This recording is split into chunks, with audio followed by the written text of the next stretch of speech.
صل على سيدنا ومولانا محمد وعلى سيدنا علي وسيدتنا فاطمة وسيدتنا زينب وسيدنا حسن وسيدنا حسين وعلى آله وصحبه وبارك وسلم وعلى سيدنا علي وسيدتنا فاطمة. الحمدللہ رب العالمین والصلاة والسلام علی سید الانبیاء والمرسلین.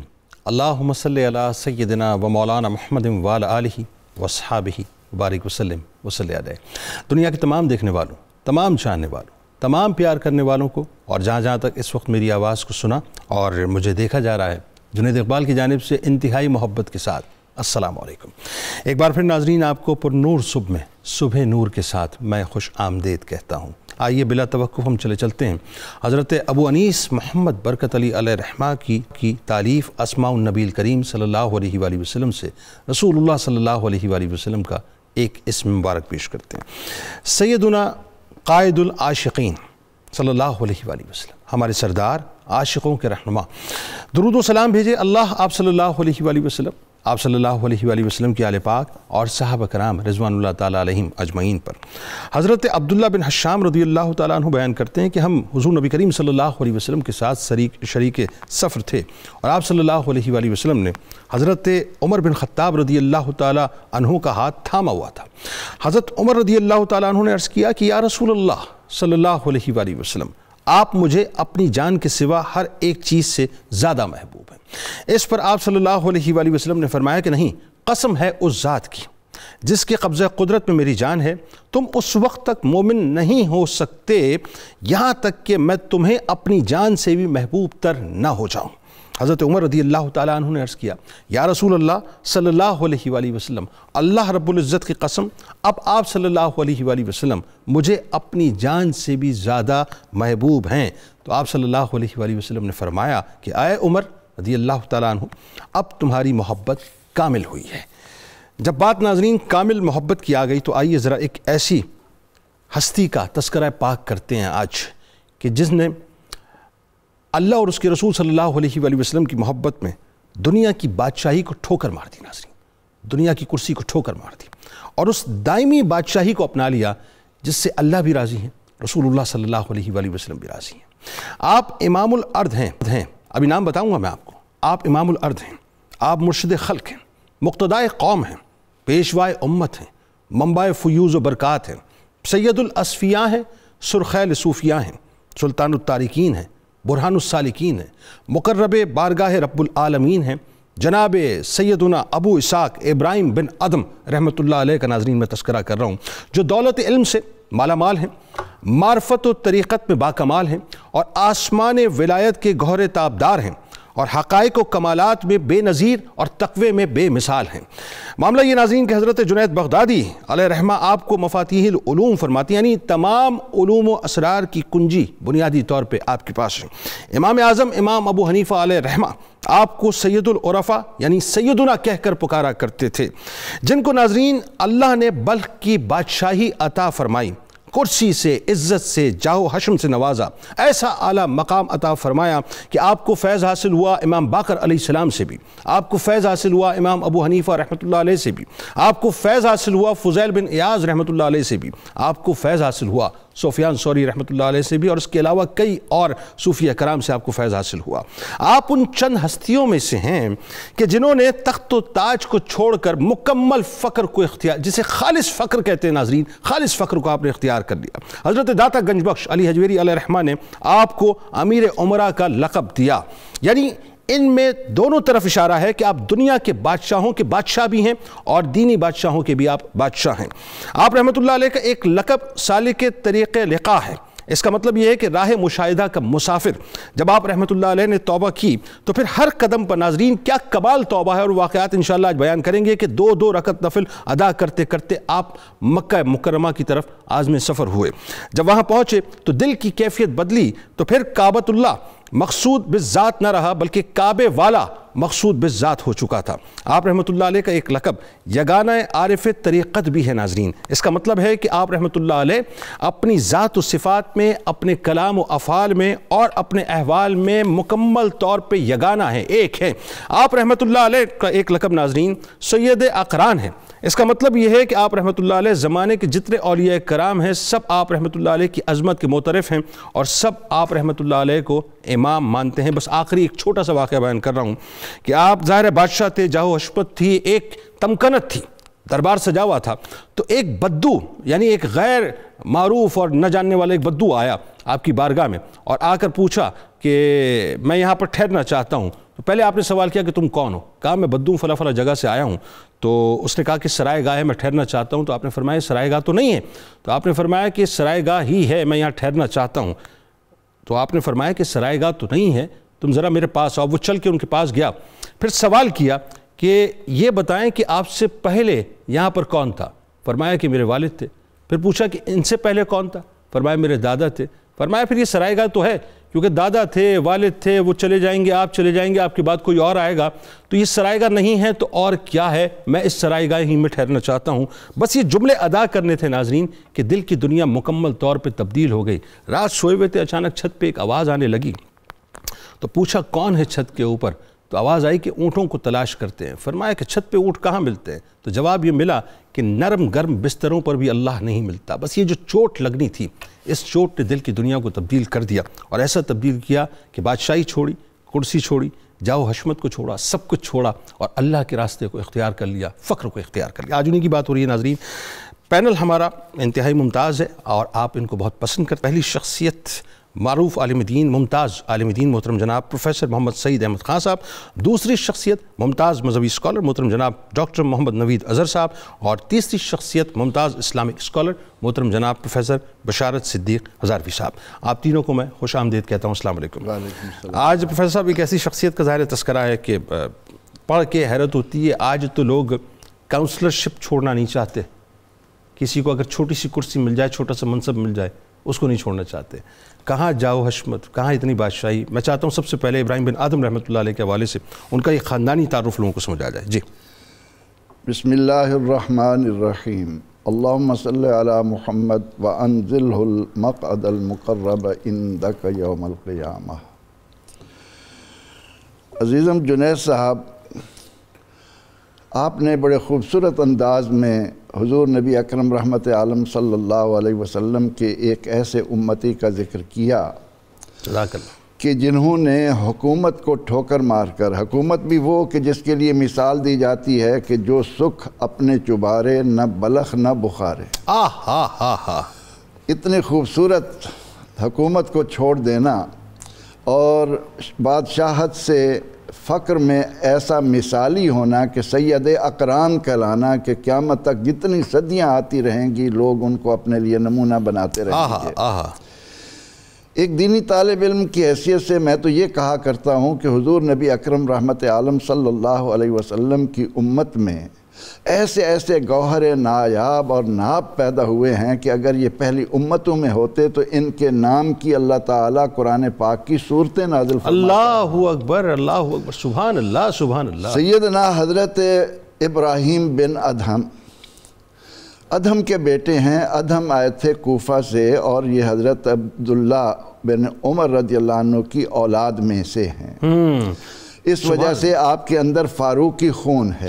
اچھا، پانچویں پشت ہیں حضرت پانچویں پشت تک یہ کیا بات؟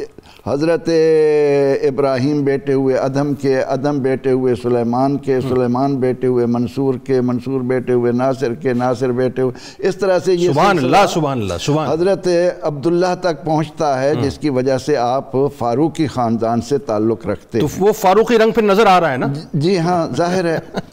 اب بات دراصل یہ ہے کہ ان کے والد کلندر تھے۔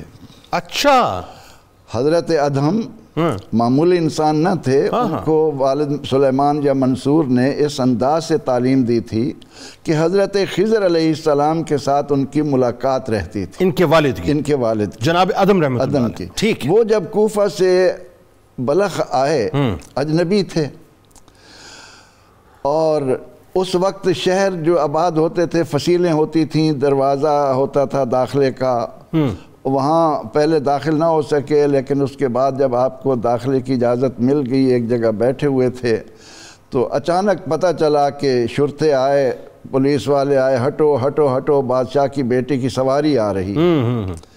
آپ کو بھی اٹھانا چاہا، لیکن آپ نے کہا کہ بھائی میں تو ایک درویش آدمی ہوں، میں نے کیا کرنا ہے، مجھ سے آپ کو کیا خطرہ ہے. آپ ایک طرف ہو کر بیٹھ گئے.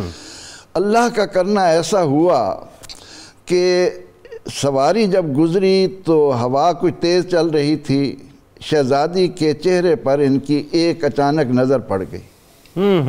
اب اللہ تعالیٰ کی رضا ہوتی ہے، فیصلے تو اس کے ہوتے ہیں، حکم تو اس کا چلتا ہے.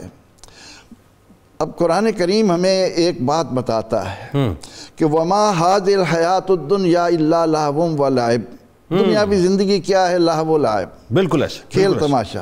ان الدار الآخرۃ لہی الحیوان، آخرت کی زندگی اصل زندگی تو وہ ہے. لو کانوا یعلمون، کاش کے لوگوں کے کانوں میں یہ بات پہنچے، ان کے دلوں میں یہ بات اترے. حضور نبی اکرم رحمت عالم صلی اللہ علیہ وسلم کے پاس ایک شخص آتا ہے اور وہ آ کر یہ کہتا ہے کہ یا رسول اللہ دلنی علی عمل اذا عملتہ یحبنی اللہ و یحبنی الناس. مجھے کوئی ایسا عمل بتائیں کہ جس کی وجہ سے اللہ بھی مجھ سے محبت کرے، مخلوق بھی مجھ سے محبت کرے. تو نبی اکرم رحمت عالم صلی اللہ علیہ وسلم نے اس سوالی کو جو جواب دیا، اس کا رنگ ہے جو قیامت تک اس امت کے علماء، مشائخ، صوفیاء اس منصہ شہود پر ظاہر ہوتے رہیں گے. بے شک. بتائیے. تو آپ نے فرمایا کہ وَزْهَدْ فِي الدُّنْيَا، یہ دنیا عارضی ہے، اس میں دل نہ لگا، اس میں زاہد بن کر. کیا بات ہے. اللہ تو اسے محبت کرے. جگہ جی لگانے کی دنیا نہیں ہے یہ. وَزْهَدْ فِي مَا عِنْدَ النَّاسِ، اور جو کچھ لوگوں کے پاس ہے اس سے اپنا دامن چھڑا لے، اس سے بے نیاز ہو جا، اللہ تم سے محبت کرے گا.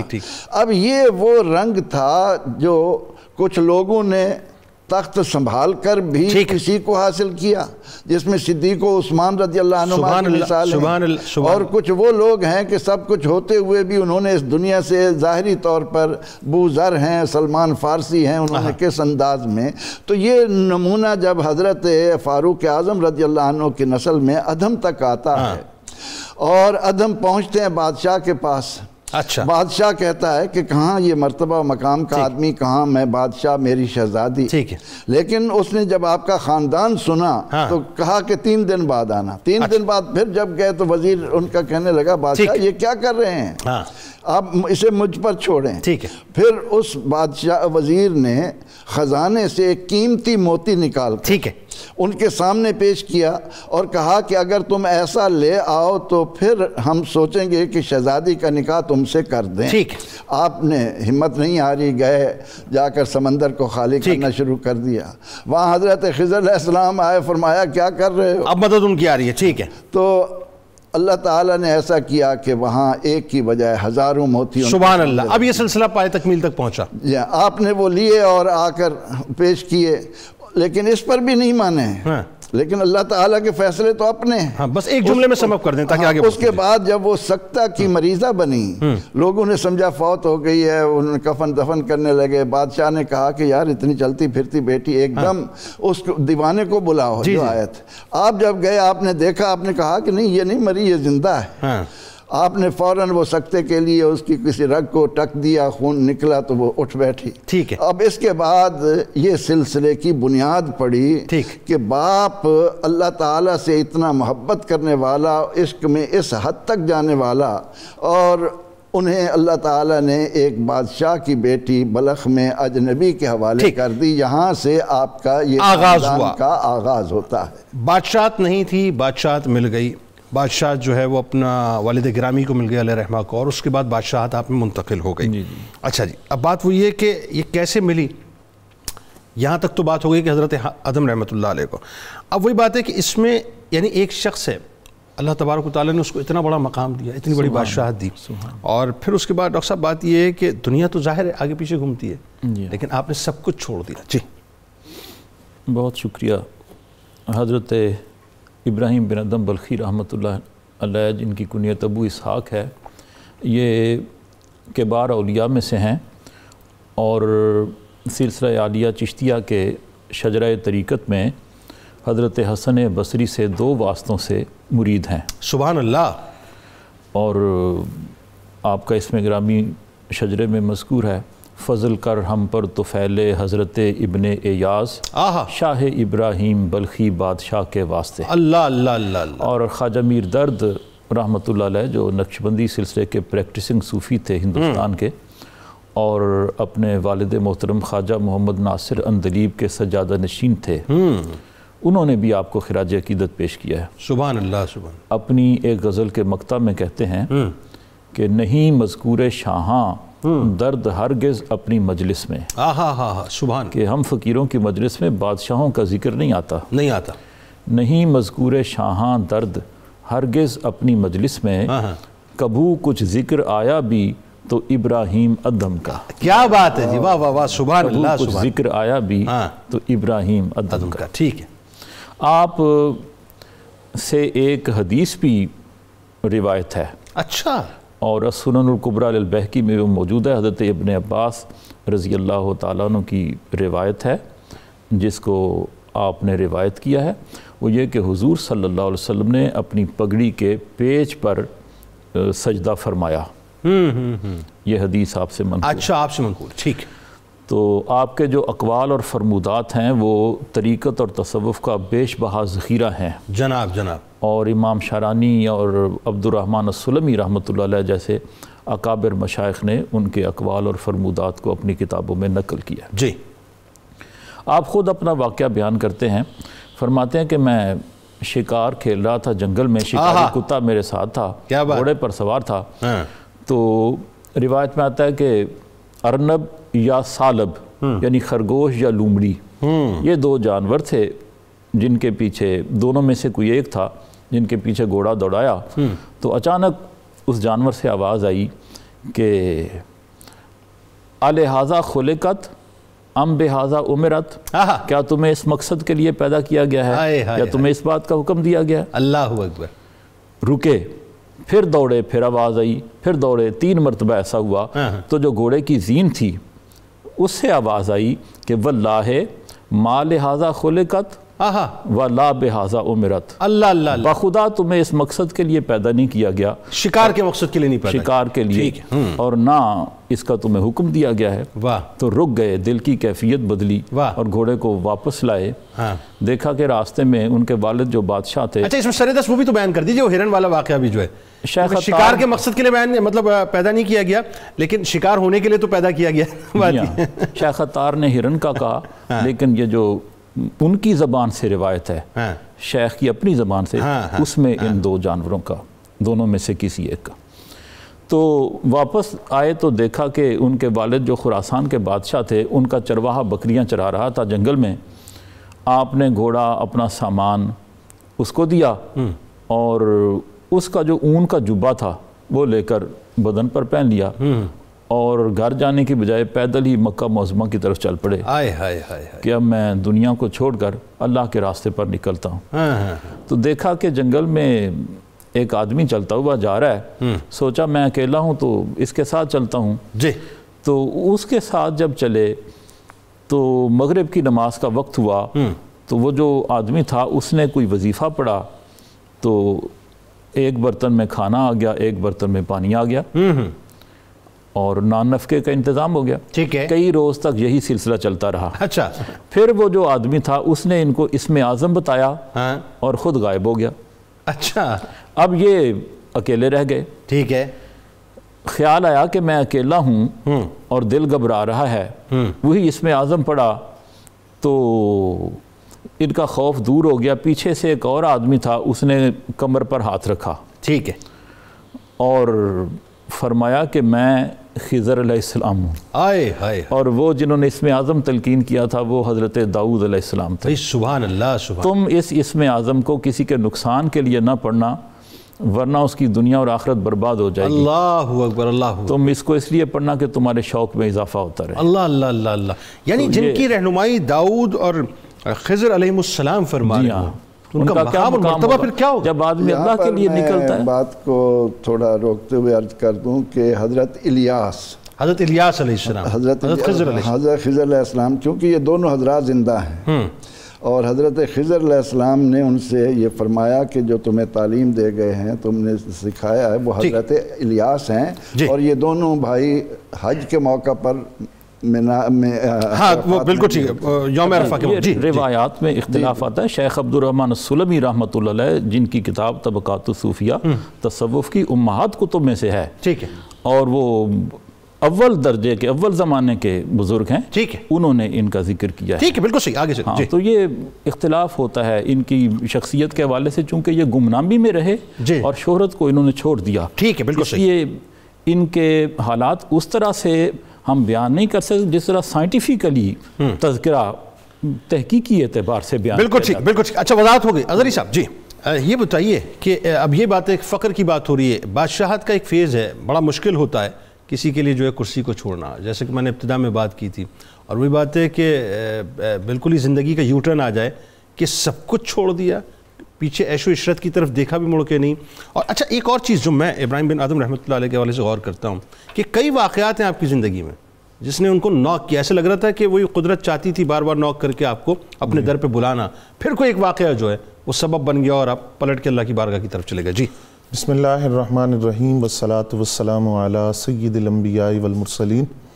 حضرت ابراہیم بن ادہم رضی اللہ تعالیٰ عنہ ان صوفیاء میں سے ہیں جنہوں نے اپنے مقام کو اور اپنے اس فقر کو چھاپا نہیں ہے بلکہ چھپایا ہے لوگوں سے۔ واہ واہ واہ، کیا اور حضرت ابراہیم بن ادہم رضی اللہ تعالیٰ عنہ نے جب بادشاہت چھوڑی تو جیسا آپ نے انٹرو میں ذکر کیا کہ کہاں وہ ساتھ ایک سیکیورٹی کا نظام تھا، سواریاں تھی، ایک بادشاہت تھی، لیکن جب بادشاہت چھوڑی اور فقر کی طرف آئے تو پھر کیفیت یہ تھی کہ آپ نیشا پور کے غار میں 9 سال مصروف عبادت رہے، بعد میں 10 سال بھی لکھا ہے، اور 9 یا 10 سال وہاں مصروف عبادت رہے۔ صرف جمعۃ المبارک کے دن اس غار سے آپ نکلتے، لکڑیاں جنگل سے اکٹھی کرتے، فروخت کرتے، آدھی رقم غرباء میں تقسیم کرتے، آدھی رقم سے اپنی ضرورت پوری کرتے، اور پھر غار میں چلے جاتے۔ اللہ، اور اس وقت کیفیت یہ تھی کہ ایک وقت کا بادشاہ جو فقر کی طرف آیا تھا، برف کے پانی سے آپ غسل کرتے، یعنی ریاضتوں اور مجاہدوں کا اور مشقتوں کا یہ عالم تھا۔ اللہ، اور اس کیفیت کے بعد جب لوگوں پر آپ کا حال کھل گیا کہ یہ ایک ولی کامل ہیں، ایک صوفی ہیں، تو پھر آپ نے نیشا پور چھوڑ کر مکہ المکرمہ کا رخ کیا۔ میں حیرت زدہ ہوں، جو جملہ بھی آپ نے ادا کیا نا، 9-10 برس غار میں عبادت کرنا نیشا پور میں، اور پھر یہ وہی بات ہے کہ برف کے پانی سے وضو کرنا۔ اب میں ویژولائز کر رہا ہوں کہ بادشاہت، پروٹوکول، خدام، درباری جو صبح شام لگے ہوئے ہوں خدمت کے اندر، ایک وہ منصب اور مقام، اور ایک یہ کیفیت۔ اللہ اکبر۔ جی اور پھر آپ دیکھیے کہ وہ جس غار میں آپ ٹھہرے تھے، حضرت ابو سعید رحمۃ اللہ علیہ ایک بزرگ ہیں، وہ فرماتے ہیں میں نے اس غار کی زیارت کی، تو انہوں نے ایک جملہ کہا، وہ فرماتے ہیں کہ اس غار کو اگر مشک سے لبریز کر دیا جاتا تو اتنی خوشبو اس غار سے نہ آتی جتنی ایک اللہ کے ولی کے وہاں قیام کی وجہ سے اس غار سے۔ سبحان اللہ، سبحان اللہ۔ اور پھر آپ مکہ المکرمہ چلے گئے، حضرت فضیل بن عیاض اور حضرت یوسف غسولی رحمۃ اللہ علیہ، اس طرح کے بزرگوں کی صحبت میں آپ رہے۔ پھر مکہ المکرمہ سے شام کا رخ آپ نے کیا، جو آپ کا پیشہ جو آپ نے اختیار کیا وہ باغات کی نگرانی آپ کرتے تھے۔ اچھا، اس پیشے کے اندر بھی دیکھیے کہ امانت داری کا عالم کیا تھا اور تقوی اور پرہیزگاری کا عالم کیا تھا، کہ ایک باغ جہاں آپ مزدوری کرتے تھے، اس باغ کے مالک نے ایک دن آپ سے کہا کہ یہ انار کا باغ ہے، کوئی میٹھا انار توڑ کر لاؤ۔ آپ ایک انار توڑ کر لائے، اس کی خدمت میں جب پیش کیا تو اس نے اس انار کو کھانے کے بعد کہا کہ یہ تو ترش ہے، تو تمہیں ابھی تک یہ پتہ نہیں چلا کہ باغ کے اندر کون سے انار میٹھے اور کون سے ترش ہیں۔ تو جو جملہ آپ نے فرمایا کہ میں یہاں انار کھانے کے لیے مقرر نہیں کیا گیا بلکہ ان کی نگرانی کے لیے مقرر اللہ، کیا تقوی کا عالم، یعنی تقوی اور امانت داری۔ اللہ اللہ۔ اور اس نے پھر یہ بات کہی کہ آپ کہیں ابراہیم بن ادم تو نہیں ہیں، تو آپ نے اس بات میں جواب دیا، لیکن آپ وہاں سے پھر آگے چل پڑے کہ وہ مقام لوگوں پر کھل جائے گا۔ اچھا، اس کی وجہ کیا تھی؟ وہ حضرت خواجہ اویس کرنی رضی اللہ تعالیٰ عنہ، ان کی سیرت میں بھی یہی بات موجود ہے، اور وہاں جو محدثین نے بات لکھی ہے وہ یہ تھی کہ اگر وہ حال کھل گیا تو پھر لوگوں کا ہجوم ہوگا، اور وہ جو اللہ تعالیٰ کی یاد اور اللہ کا ذکر، اس کے اندر جو مشغولیت ہے اس کے اندر فرق آئے گا۔ جیسا کہ سراج الامہ امام الائمہ حضرت امام اعظم ابو حنیفہ رحمۃ اللہ علیہ نے جب آپ کو سیدنا کا لفظ کہہ کر مخاطب کیا تو لوگوں نے کہا حضور آپ بھی ان کو سیدنا کہتے ہیں؟ فرمایا اس لیے کہتا ہوں کہ یہ کامل وقت اپنا ذکر کے اندر مشغول ہیں، جبکہ ہم دنیاوی مصروفیات میں بھی جاتے ہیں۔ یہ امام ابو حنیفہ علیہ رحمۃ اللہ، یہ ان کے الفاظ ہیں۔ تو اس لیے حضرت خواجہ ابراہیم بن ادہم رضی اللہ تعالیٰ عنہ لوگوں سے چھپ کر رہے۔ پھر جو آپ کا انداز تبلیغ تھا کہ ایک شخص اتنا عرصہ آپ کی صحبت میں رہا، اور اس کے اندر جو ہم آپ کے اقوال دیکھتے ہیں اس اقوال میں پیش نظر قرآن کی آیات بھی ہیں اور رسول اللہ صلی اللہ علیہ وسلم کے فرامین بھی ہیں، کہ ایک شخص اتنا عرصہ آپ کی خدمت میں رہا، جب جانے لگا تو اس نے آپ سے عرض کیا کہ حضرت کوئی خامیاں آپ نے میرے اندر دیکھی ہیں، کوئی نقص دیکھا ہے تو اس کی طرف نشاندہی فرمائے۔ آپ نے فرمایا کہ میں تو تمہیں محبت کی نظر سے دیکھتا رہا، یعنی مجھے کوئی عیب نظر ہی نہیں آتا تمہارے۔ عیوب پر تو نظر جو ہے وہ دشمن رکھتے ہیں، میں نے تو تمہاری خوبیوں کو اور اوصاف کو دیکھا ہے تو وہ میں بیان کر دیتا ہوں۔ تو یہ جو آپ کا انداز تبلیغ تھا، آپ کے فرامین تھے، اور ہر فرمان کے پیچھے اور ہر قول کے پیچھے ایک حدیث رسول بھی، قرآن کی آیت بھی، اور یہی بات آپ سے پوچھی گئی کہ آپ نے یہ کیسا سودا کیا کہ درویشی خرید لی؟ آپ نے فرمایا کہ میں نے تو درویشی جو ہے وہ کس طرح خریدی ہے کہ میں نے اپنی سلطنت کو قربان کیا ہے، اور فرماتے ہیں کہ یہ بڑا سستا سودا میں نے کیا، کیونکہ سلطنت کی حیثیت نہیں، حیثیت فقر کی ہے، درویشی کی ہے۔ اور اسی درویشی کی کیفیت جیسا آپ نے بیان کیا کہ سوئی ہاتھ سے گر گئی تو لاکھوں مچھلیاں اپنے منہ میں سوئی پکڑی ہوئی آئیں، اور پہاڑ پر کھڑے ہو کر جب آپ نے فرمایا کہ درویش کا مقام یہ ہے کہ وہ پہاڑ کو حکم دے تو پہاڑ چلنا شروع ہو جائے، تو وہ پہاڑ حرکت کرنے لگ گیا۔ آپ نے فرمایا کہ میں نے تو ویسے ہی بات کی ہے، حکم نہیں دیا۔ جب سلطنت چھوڑی اور فقر کو اختیار کیا تو فقر کے بعد اللہ تعالیٰ نے آپ کو وہ روحانی مقام عطا کیا۔ سبحان اللہ، سبحان اللہ، کیا بات ہے، کیا خوبصورت بات ہے۔ ناظرین ہمارے ساتھ رہیں، آئیے مل کے چلتے ہیں درود پاک کا ایک مختصر سا وقفہ ہے، درود پاک سرکار مدینہ صلی اللہ علیہ وآلہ وسلم کی بارگاہ اقدس میں پیش کرتے ہیں، سنتے ہیں، اور جب لوٹیں گے انشاءاللہ تو میں آپ کو گناہوں کی جو 6 بیماریاں ہیں، وہ 6 علاج آپ کو ابراہیم بن آدم رحمۃ اللہ علیہ نے بتلائے ہیں، وہ انشاءاللہ آپ کو بتلاؤں گا۔ درود پاک کے بعد ملاقات کرتے ہیں۔ اللهم صل على سيدنا ومولانا محمد وعلى سيدنا علي وسيدتنا فاطمة وسيدتنا زينب وسيدنا حسن وسيدنا حسين وعلى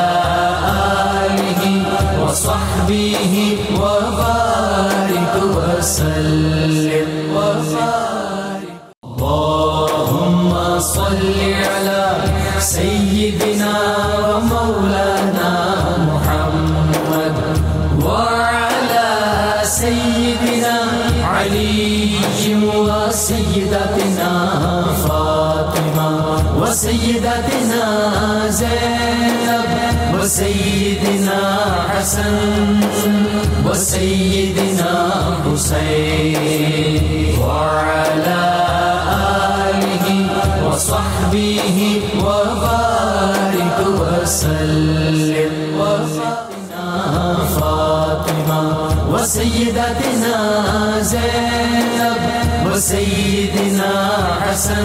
خوش آمدید خواتین و حضرات، بہت لطیف سا واقعہ ہے ناظرین، بہت توجہ سے سنیے گا۔ ایک گناہ گار شخص ابراہیم بن ادم رحمۃ اللہ علیہ کی خدمت اقدس میں آیا اور عرض کیا کہ حضرت میں گناہوں کی بیماری میں مبتلا ہوں، مجھے کچھ نصیحت فرمائیے۔